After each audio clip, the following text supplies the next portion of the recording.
Friends வணக்கம். நான் உங்கள் தோழி கீதா எரிமலை சிறகுகளில் இருந்து பேசுகிறேன். இப்போ நான் லைட்டெல்லாம் ஆஃப் பண்ணிவிட்டு உறங்க போயிட்டேன். ஆனால் எனக்கு திடீர்னு ஒரு விஷயம் ஞாபகம் வந்துச்சு. இந்த விஷயத்த நான் இது வரைக்கும் சேனலில் சொன்னதே கிடையாது. அதனால் சரி இப்போ சொல்லுவோம் அப்படின்னு எனக்கு தோணுச்சு. ரொம்ப பெரிய ஒரு திடீர்னு எனக்கு மடை உடைஞ்ச மாதிரி கண்ணீர் வர்ற மாதிரி ஒரு டிப்ரெஷன் ஆச்சா.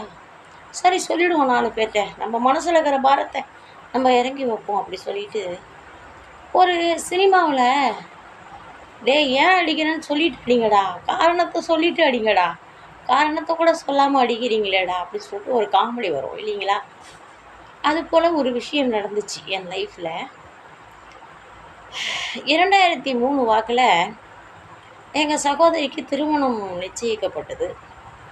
நிச்சயிக்கப்பட்ட உடனே அந்த மணமகன் இருக்கார் இல்லையா, அவர் நிச்சயமான அன்று இரவு எங்கள் வீட்டுக்கே துணிமணின்னு ஒன்றும் இல்லை, கந்த பனியனு கந்த ஜட்டி. அந்த இரவு கதவை தட்டுனாப்புல. அப்புறம் இவங்க அந்த மணமகள் இருக்காங்க இல்லையா, அவங்க அவங்க அறையில் அழைச்சிட்டு போய் எல்லாம் ஒன்றா இருந்து கொலாவி மறுநாள் கடலூர் கீதா எழில்ராஜன் மருத்துவமனைக்கு போய் இந்த மாதிரி எனக்கு 34 வயசாகுது, எங்களுக்கு திருமணம் இன்னும் நடக்க போகுது 60 நாளையில், அதனால் எங்களுக்கு குழந்தை பேர் இருக்கணும், பிஃபோராகவே நாங்கள் ட்ரீட்மெண்ட்டுக்கு வந்திருக்கோம்னு சொல்லி கன்சீவ் ப்ராசஸ் அதுவும் போயிட்டு இருந்துச்சு. திருமணத்துக்கு முன்னவே அவங்களுக்கு மே 1 திருமணம், பிப்ரவரி மாதத்தில் குழந்தை பிறந்துச்சு. ஆனால் அந்த குழந்தை 20 நாள் எக்ஸ்ட்ரா ஆகிட்டு பிறந்துச்சு. அந்த கணக்குக்கு பார்த்திங்கன்னா கல்யாணத்துக்கு முன்னாடியே பிஃபோராக குழந்தைய தயார்படுத்துகிறாங்க. மருத்துவமனைக்கு போய் ஒரு பொண்ணும் ஒரு மாப்பிள்ளையும் அவங்க சொத்துக்கு அவங்க வாரிசை தேடிக்கிறாங்க. அதில் தப்புன்னு நம்ம சொல்ல முடியாது. நிச்சயிக்கப்பட்ட பெண் என்ன, அழிஞ்ச மனம் ஏறினா என்ன, அழியாத மனம் ஏறினா என்ன, அது நமக்கு பிரச்சனை இல்லை. ஒரு 10 நாள் 5 நாள் இருக்கும்பொழுது திருமணத்துக்கு நான் கல்லூரிக்கு போயிட்டேன். இவர் ஒரு 10-15 நாள் இருக்கும்பொழுது ஒரு நாள் யாரும் இல்லாதப்போ அந்த ஆள் எங்கிட்ட, நாங்கள்லாம் சென்னைக்கு போகிறோம், துணிமணி எடுக்க போகிறோம், உனக்கு என்னென்ன ட்ரெஸ் வேணும், நான் உனக்கு ஏதாவது பார்த்து செய்யணும்னு நினைக்கிறேன் அப்படின்னு சொல்லிட்டு அந்த ஆள் டபுள் மீனிங்கில் பேசுகிறார். யார்? அந்த மாப்பு இல்லை, சரிங்களா. நான் என்ன சொன்னேன், நீங்கள் பார்த்து எனக்கு எதுவும் செய்ய வேண்டாங்க சார், ஏன்னா நான் எப்பயுமே அந்த ஆளை மாமான்லாம் கூப்பிட்டதில்லை அதிகமாக, நீங்கள் பார்த்து எனக்கு எதுவும் செய்ய வேண்டாங்க சார், இது எங்கள் அம்மா வீட்டு சொத்து, உங்கள் மனைவி உங்கள் துணைவியாருக்கு என்ன உரிமை இருக்கிறதோ அந்த உரிமை எனக்கும் இருக்குது, ஆனால் நகை நட்டு எல்லாம் போடுறதெல்லாம் எங்கள் அம்மா பார்த்துப்பாங்க, பாத்திர பண்டம் நகை நட்டு எல்லாம் எங்கள் அம்மா பார்த்துப்பாங்க. ஒரு படித்த மணமகனாய் ஒரு வசதியானவங்களாக ஒரு படித்தவங்களாக பார்த்து ஒரு நல்ல பொசிஷனில் இருக்கிறவங்களாக பார்த்து, எனக்கு 28 வயசு ஆகுது, எனக்கு தகப்பன் சரியில்லை, அந்த தகப்பன் ஸ்தானத்தில் நீங்கள் இருக்கிறீங்க, அதனால் எனக்கு ஒரு நல்ல படித்த மணமகனை பார்த்து எனக்கு திருமணம் செஞ்சு வச்சுட்டிங்கன்னா எனக்கு போதுங்க, நான் வேறு எதுவும் உங்கள்கிட்ட நான் எதிர்பார்க்கலை அப்படின்னு சொல்லிவிட்டு அவர் முடிஞ்சு போச்சு. மறுநாள் காலையில் நான் கல்யாணத்துக்கு காலேஜுக்கு போயிட்டேன்னா,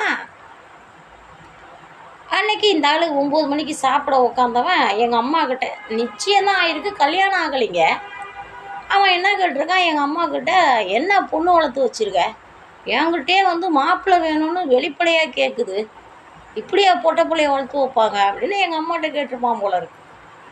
எனக்கு 28 வயசு, நீங்கள் ஒரு தகப்ப ஸ்தானத்தில் இருக்கீங்க, எனக்கு ஒரு அலைன்ஸ் பார்த்து திருமணம் வச்சு முடிச்சு விடுங்கன்னு சொன்னதில் என்ன தவறு இருக்குது சொல்லுங்கள். அதே அவனுடைய அக்கா பொண்ணு 10ஆம் கிளாஸ் படிக்கும்போதே இழுத்துட்டு ஓடி போச்சுங்க மாயவரத்து பக்கம். அந்த பொண்ணை போய் தேடி கூட்டாந்து வீட்டுக்குள்ளார வச்சான். 15 வயசு பொண்ணு, அவன் அக்கா பொண்ணு ஓடி போனதை கொண்டாந்து மேஞ்ச பொண்ணை கொண்டாந்து வீட்டுக்குள்ளார காவகத்து வைக்கிறானுவோ.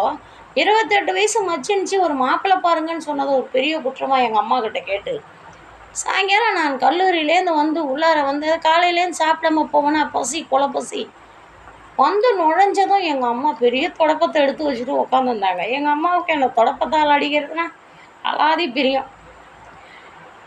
பெரிய தொடப்பம், நீட்டு புது தொடப்பம். அங்கேருந்து அந்த பாத்ரூம் என்ட்ரன்ஸுக்கு போக போகிறேன், தொடப்பத்தால் போட்டு என் தலையிலேயே அடிக்கிறாங்க. மாப்பிள்ளை கேட்பியா, மாப்பிள்ளை கேட்பியா, மாப்பிள்ளை கேட்பியா, மாப்பிள்ளை கேட்பியா, மாப்பிள்ளை கேட்பியா, மாப்பிள்ளை கேட்பியா, மாப்பிள்ளை கேட்பியா அப்படின்னு சொல்லி எங்கள் அம்மா ஒரு பெரிய உருவம், பத்ரகாளி மாதிரி ஒரு பெரிய உருவமாக இருப்பாங்க. இந்த உருவத்தோட அந்த விளக்கமாறு எடுத்துங்க. சிலாகோல்ன்னு சொல்லுவாங்க இல்லையா? சிலாகோல் பண்ணுறதும்பாங்க. விளக்கமாத்தாலே சிலாகோல் பண்ணிடுவோம்பாங்க. தங்கப்பதக்கம் ஏதோ ஒரு படத்தில் அந்த இவர் தங்கவேல வந்து விளக்கமாறு குச்சியெல்லாம் குத்திக்கிட்டு இருக்கும்பாங்க. 1ஆம் தேதி படத்தில். அந்த மாரி மாப்பிள்ளை கேட்பியா மாப்பிள்ளை கேட்பியா மாப்பிள்ளை கேட்பியான்னு எங்கள் அம்மா அடித்தாங்க. சத்தியமாக எனக்கு அப்போ வரைக்கும் ஏன் அடிக்கிறாங்கன்னே தெரியலிங்க. ஒரு 1/4 மணி நேரம் கிட்ட நின்று அந்த அடியெல்லாம் அப்படியே பேசாமல் வாங்கிட்டு, அடிச்சு முடிச்சிட்டியாம்மா பாத்ரூம் போகலாமாம்மா அப்படின்னு கேட்டுட்டு பாத்ரூம்லாம் போயிட்டு வந்துட்டு, ஏம்மா என்னம்மா ஏன் என்ன ஆச்சு ஏன் அடிச்சிங்க அப்படின்னு நான் அப்போ கேட்குறேன். அந்த ஆள்கிட்ட போயா மாப்பிள்ளை பாருன்னு சொன்னேன். அந்த ஆள் வந்து என்னை என்ன பொண்ணு வளர்த்துருக்கேன்னு என்னை கேட்டுட்டான் அப்படின்னு எங்கள் அம்மா சொல்கிறாங்க. சொல்லுங்க, ஒரு வீட்டுக்கு வந்த மருமகன்கிட்ட ஒரு மச்சினிச்சி 28 வயசு பொண்ணு, நீங்கள் என் தகப்பன் ஸ்தானத்தில் இருக்கீங்க, எனக்கு திருமணம் செஞ்சு வைங்கன்னு கேட்டதில் என்ன தவறு இருக்குது சொல்லுங்க. சரி, அப்படியே இல்லை, நீ என்ன அடிக்கிற, பொண்ணை என்ன வளர்த்து வச்சேன்னு அந்த ஆள் என்னை அசிங்கமாக கேட்டுட்டான்னு சொல்லி நீ எங்கள் அம்மா அடிக்கிறாங்களே. இதுக்கு முன்னாடி ஒருத்தன் 14 வருஷமாக வந்து பெரிய பொண்ணுக்கிட்ட உட்காந்துருந்தானே படுத்திருந்தானே, அன்னைக்கு ஏன் பொண்ணை தப்பாக வளர்க்குறோன்னு சொல்லி எங்கள் அம்மா அந்த பெரிய பொண்ணை அடிச்சிருக்கணும்ல. இப்போ படுக்க போனப்போ தான் எனக்கு இந்த விஷயம் ஞாபகம் வந்துச்சு. மனசு இப்படி நிறையாங்க. அந்த ஒரு தண்ணி சாடியில் கல் தூக்கி போடுறதுன்னு சொல்லுவாங்க இல்லையா? அந்த மாதிரி மனசில் கல் போட ஒவ்வொரு விஷயமா வெளியே வரும். இன்றைக்கி தான் இந்த விஷயம் வெளியே வருது.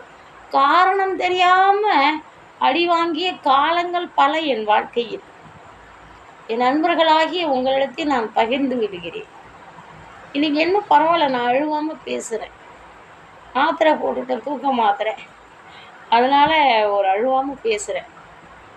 ஆமாம், இதை கேட்டு உங்களுக்கு மனசு கஷ்டப்பட்டா என்னை மன்னிச்சிடுங்க. ஓகேவா? தேங்க்யூ.